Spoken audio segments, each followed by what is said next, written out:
How to find an Amazon account number. Let's get started. Launch your Amazon app.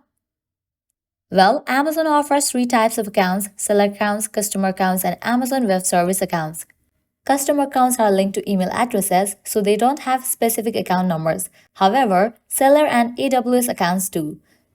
Let's start with finding your Amazon seller account number. First, log into your Amazon seller account at sellercentral.amazon.com. Then navigate to settings by clicking on the gear icon at the top right corner of the navigation bar. Scroll down and select account info to access all the details about your account, including your account number. It's under your merchant. Now let's find your Amazon Web Service account number.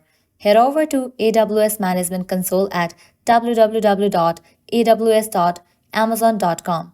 Once logged in, your account number will be displayed at the top right corner of the page, below navigation bar and account number. Once logged in, your account number will be displayed at the top right corner of the page, below the navigation bar and your account name. And there you have it. With this guide, you will easily find your Amazon account number.